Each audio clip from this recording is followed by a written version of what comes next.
Olá, paz do Senhor, tudo bem? Pela graça de Deus, mais uma vez nós estamos aqui para fazermos comentários e uma síntese sobre a Escola Bíblica Dominical de Jovens. Hoje, a lição de número 3, Davi, o matador de gigantes.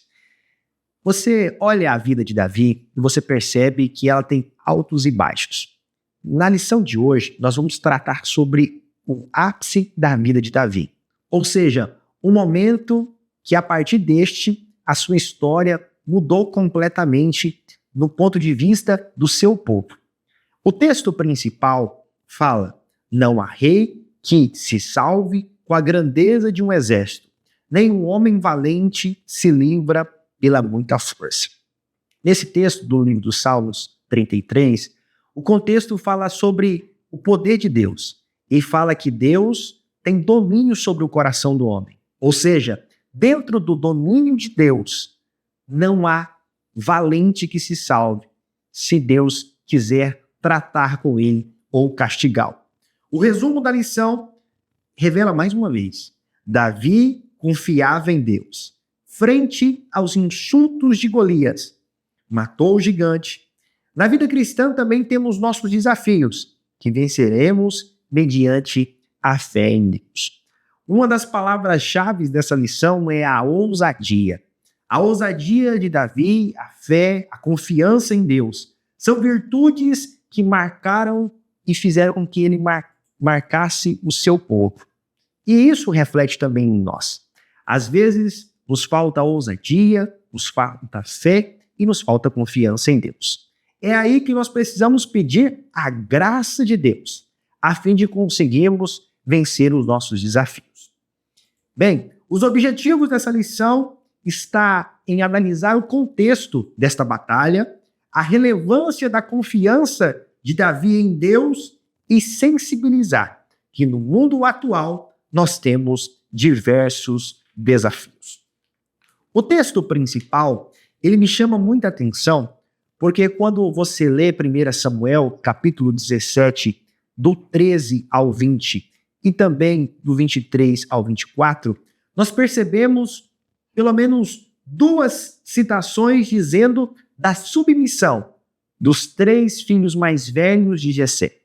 E também 3 citações falando sobre a submissão de Davi ao seu pai. Ou seja, quando você olha para o modelo de Davi, você vê que o seu sucesso também está relacionado à sua submissão ao seu pai.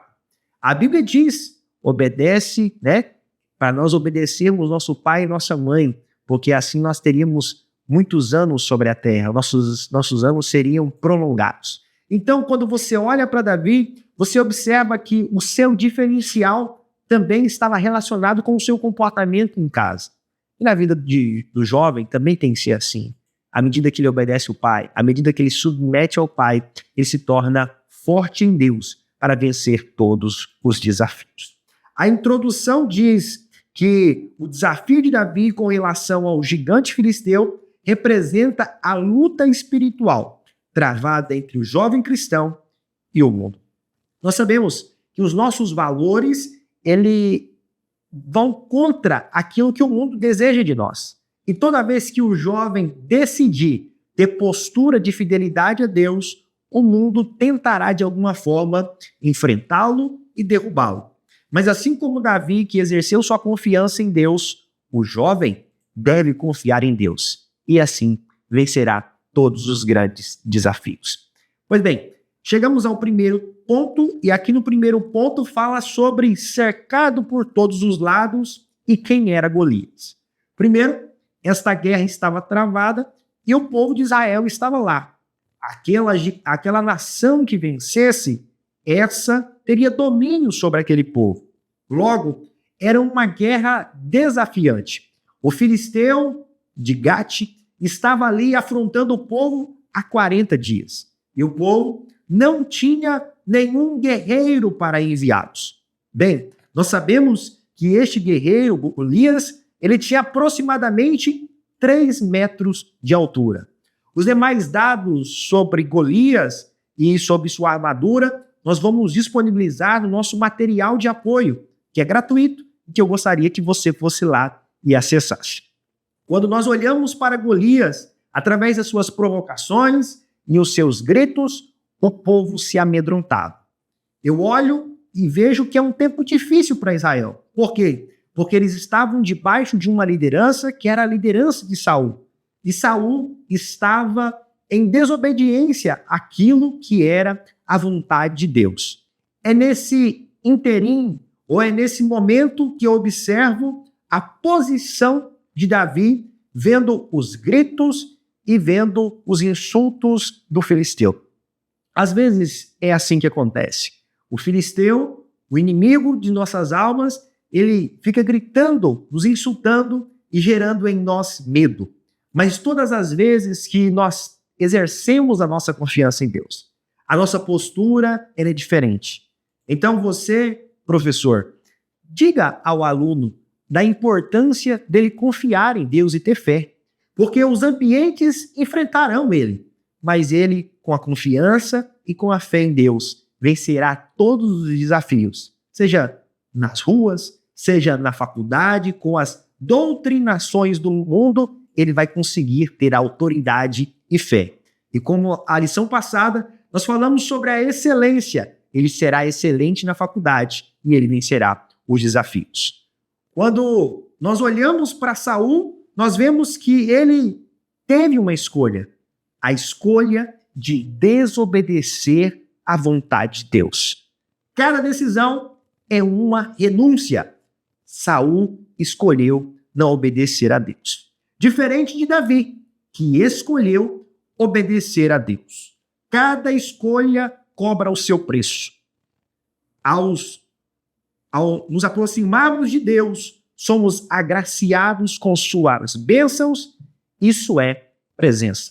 Ou seja, à medida que nós tomamos a decisão de nos aproximarmos de Deus, aí sim nós conseguimos ter a presença dele.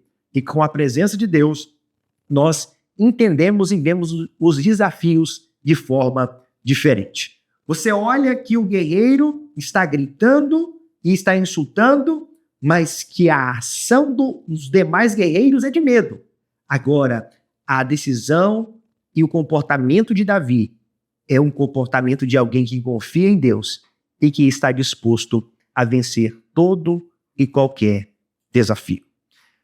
A pergunta que eu gostaria que você fizesse ao seu aluno, professor, é: quais os desafios? Quais são os gritos que o inimigo tem feito contra ele? E diga para ele: confiança em Deus, oração, jejum, e o inimigo vai cair por terra em nome de Jesus. O segundo ponto fala sobre alguém que sabia em quem confiar. O jovem era diferente dos demais. Ele sempre ia além de suas missões. Nós sabemos que quando Davi ele foi à guerra, ele foi levar mantimentos para os seus irmãos. Mas ele ouviu os gritos de insulto do gigante Golias. E é aí que eu percebo que está escrito em Lucas capítulo 17, versículo 7, que diz que quem faz só o que é mandado é servo inútil. É um termo pesado. Porém, é algo que gera reflexão em nós. Porque Davi, ele era alguém que ia além das suas missões. Ele fazia o que lhe era proposto, mas ele excedia e ele era melhor. Isso tem tudo a ver com quem é excelente, da aula passada, e de quem recebeu uma vocação de Deus, da aula de número 1 que nós estudamos. Ou seja, Davi é alguém que faz além do que lhe é pedido. Converse com seu aluno, diga para ele quando o chefe do seu serviço, quando o professor da faculdade lhe pede uma atividade, ele faz só o que lhe é mandado ou ele excede? O nível da qualidade, o nível da entrega é grande. Olhamos para Davi e vemos que ele vai além. Ele não se esmorece, ele apresenta e ele aceita a missão. Às vezes, este é um grande desafio nosso, aceitar a missão, aceitar o desafio.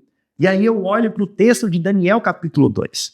quando existe uma sentença de Nabucodonosor para matar todos os sábios, os entendidos, e a Bíblia diz que Daniel, ele chamou seus amigos e foi orar. Aceitou o desafio. Aceite a missão. Converse com seu aluno. Diga para ele que existem alguns desafios que vão aparecer na caminhada, mas ele deve aceitar esses desafios. E à medida que ele colocar esses desafios como prioridade, aceitar o desafio, ele com certeza viverá coisas extraordinárias. Você lembra de Daniel? Ele orou a Deus e Deus revelou a ele qual que era o sonho de Nabucodonosor. E através disso, o nome de Deus foi glorificado. Quando nós aceitamos a missão, Deus nos dá capacidade. Existem algumas coisas que nós falamos que não temos capacidade. Por exemplo, você, professor, às vezes você se sente não tendo condições de dar aula ou não sentindo capacidade suficiente. Mas à medida que você aceita o desafio, Deus te dá capacidade suficiente para que você cumpra o propósito que ele estabeleceu. Por fim, a Bíblia diz que o inimigo foi derrotado. É assim que acontece quando nós aceitamos o desafio e quando nós aceitamos a missão que nos lhe é imposta.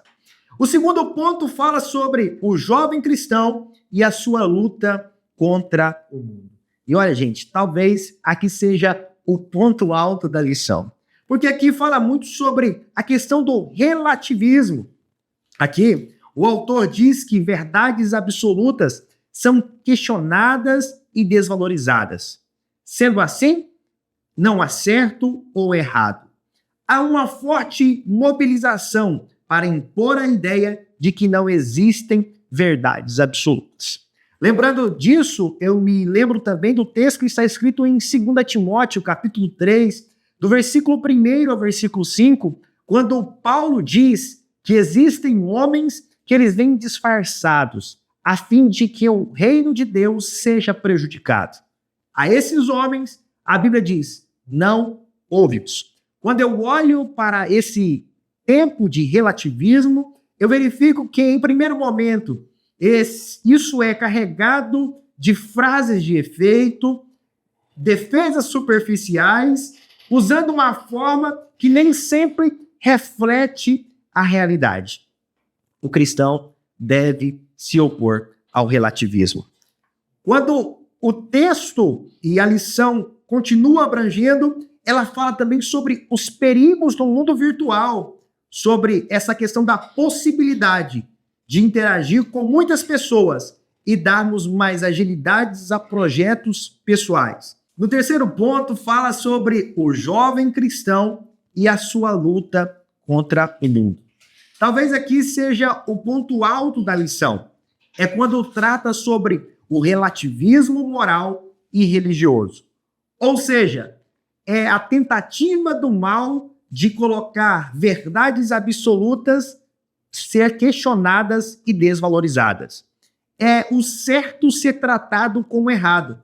É uma fonte de mobilização para impor a ideia de que não existe verdades absolutas. E no relativismo existe essa questão de, no primeiro momento, eles são carregados de frases de efeitos, defesas superficiais e usados de forma que nem sempre refletem a realidade. Mas eu me lembro do texto que está escrito em 2 Timóteo, capítulo 3, versículo 1 a 5, quando Paulo fala sobre homens que vêm de forma superficial, de forma bem cuidadosa, mas querendo gerar prejuízo àqueles que são da igreja de Cristo. E ele encerra dizendo, a esses não ouvi.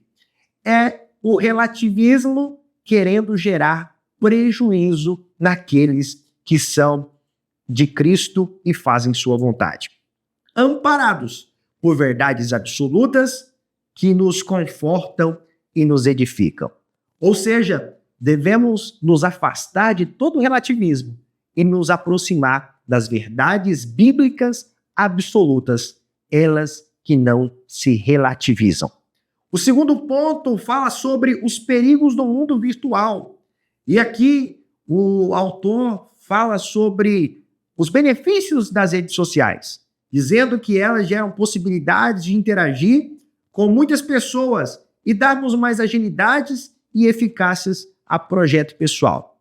Entretanto, o mundo virtual, ele tirou a privacidade de muitos, levando a superexposições, tais como stories, reels e outras coisas mais, gerando em muitas pessoas enfraquecimento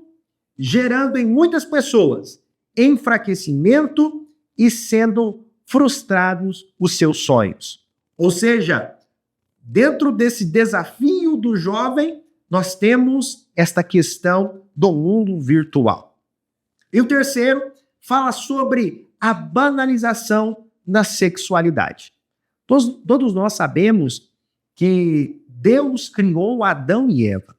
Ele os fez com um propósito. E que o sexo, dentro do plano de Deus, ele é algo benéfico e abençoador.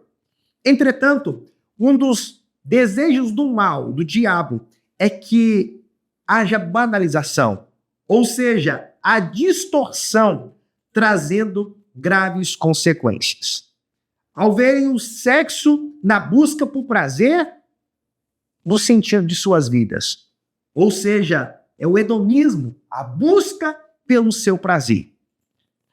Quando nós olhamos para a lição, nós vemos que uma vida sexual pecaminosa, ela é extremamente danosa. É o que demonstra 1 Coríntios capítulo 6, versículo de número 18. A isso, a lição diz, e a palavra de Deus diz, para fugirmos dessas provocações. 1 Tessalonicenses capítulo 5, versículo 22.